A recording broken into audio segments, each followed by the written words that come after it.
आप positive mind के साथ कुछ भी हासिल कर सकते हैं। मान लीजिए कि दो दोस्त हैं, दोनों एक बड़ी कंपनी में काम करते हैं। दोनों की अच्छी खासी सैलरी है, लेकिन समय बदलता है और कंपनी बैंकरप्ट हो जाती है।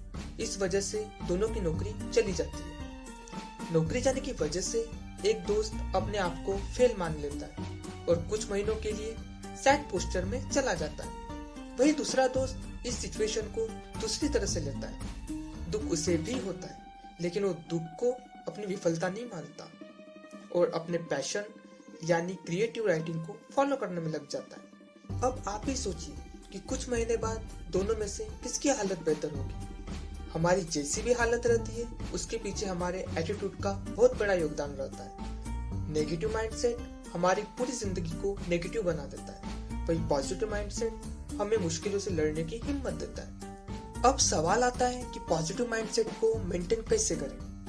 तो पॉजिटिव माइंडसेट को मेंटेन करने का पहला तरीका ये है कि आप पॉजिटिव फ्रेमिंग करना सीखें। दूसरी ट्रिक ये है कि आपको हमेशा ग्रोथ माइंडसेट को फॉलो करने की कोशिश करनी है।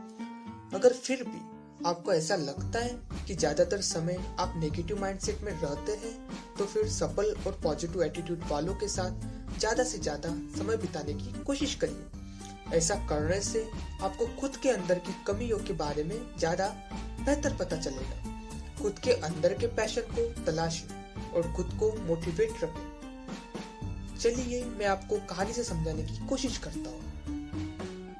कुछ साल पहले की बात है। सारा ब्लैंक के पास ग्राफिक डिजाइनर के तौर पर एक अच्छी खासी नौकरी हुआ करती थी। जिस कंपनी में ये काम करती थी, वहाँ का वर्क कल्चर काफी अच्छा था, लेकिन इनका कभी भी काम में मन नहीं लगता था। काम करते वक्त इनका ध्यान ग्राफिक डिजाइन से हटकर खिड़की से नजर आने वाले समुद्र के तट पर रहता। सारा ब्लैंक अधिकतर समय समुद्र की लहरों में खोई हुई रहती थी। ऐसा इसलिए हो रहा था क्योंकि सारा ब्लैंक का पैशन कभी ग्राफिक डिजाइनर बनना था ही नहीं। इन्हें हमेशा से समुद्र की लहरों के बीच में शिप चलाना था। यही वजह थी कि लाख कोशिशों के बाद भी सारा ब्लैंक खुद को समुद्र से दूर नहीं रख पा रही थी। आखिरकार उन्होंने खुद के दिल की सुनी और अपने पैशन को फॉलो करने का फैसला किया। उनका पैशन उन्हें समर ओलंपिक तक लेकर गया। हमारे लिए सारा ब्लैंक की कहानी किसी उदाहरण से कम नहीं है। ये कहानी हमें बताती है कि अगर हम पूरी शिद्दत से अपने पैशन को फॉलो करें तो सफलता हमारे कदमों को चूमेगी। हम लोगों को कई लोग ऐसे भी मिलते हैं जिन्हें देखकर हम सोचने लगते हैं कि इसने इतना कुछ कैसे हासिल कर लिया। हमें ये भी पता होता है कि उसके पास हमारे बराबरी समय और रिसोर्सेज यानी सुख सुविधा थी, लेकिन फिर भी उसके पास सफलता हम सभी से ज्यादा है। इसके पीछे का क्या कारण है? लेकिन हमें पता होना चाहिए कि इसके पीछे का कारण कुछ खास नहीं, बल्कि सेल्फ डिसिप्लिन है। फॉर्च्यून 500 कंपनी के सीईओ से लेकर किसी भी सफलतम इंसान की जीवनी पढ़ेंगे तो आपको पता चलेगा कि उन सभी लोगों में एक आदत कॉमन यानी सामान्य थी।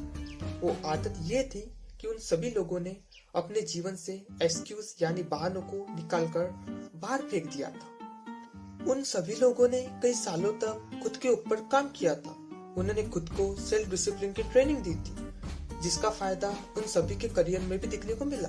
हमें पता होना चाहिए कि सेल्फ डिसिप्लिन एक ऐसी काबिलियत है जिसे कोई भी और कभी भी सीखने की शुरुआत कर सकता है।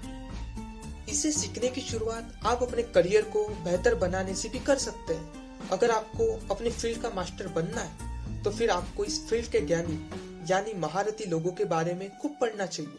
आपको उनकी लाइफ और तकनीक को लेकर नोट्स भी बनाने की शुरुआत कर देनी चाहिए। हर किसी की जिंदगी को ड्राइविंग फोर्स की जरूरत होती है। कुछ लोगों के लिए ये फोर्स कोई गोल या माइलस्टोन हो सकता है, तो कुछ लोगों के लिए उनका पैशन ही इस फोर्स का काम कर सकता है। इसलिए सबसे पहले अपनी जिंदगी के ड्राइविंग कोर्स की तलाश करिए। ऐसा करने से आपको अपना लक्ष्य भी मिल जाएगा। जब आपको लक्ष्य मिल जाए तो खुद को फिल्म प्रोड्यूसर समझिए और खुद की जिंदगी की फिल्म अपने दिमाग में बनाने की कोशिश करिए। खुद देखिए कि आपका फ्यूचर कैसे नजर आ रहा है। क्या आपका फ्यूचर ठीक वैसा ही दिख रहा है जैसा आप जीना चाहते हैं? इन सवालों से आपको पता चलेगा कि आप सही दिशा में मेहनत करने जा रहे हैं या नहीं। इसी के साथ साथ आपकी हमेशा ये कोशिश रहनी चाहिए कि आपके दिमाग में आपके फ्यूचर की क्लियर पिक्चर बने। अगर ऐसा होगा तो आप अपने लक्ष्य की तरफ बेहतर ढंग से बढ़ पाएंगे। दोस्तों, मैं हूँ आपका दोस्त प्रणय गुप्ता। वीडियो अच्छी लगी हो तो लाइक और शेयर जरूर कीजिएगा और वेकअप चैंपियंस के साथ जुड़े रहने के लिए सब्सक्राइब कीजिएगा। Thank you.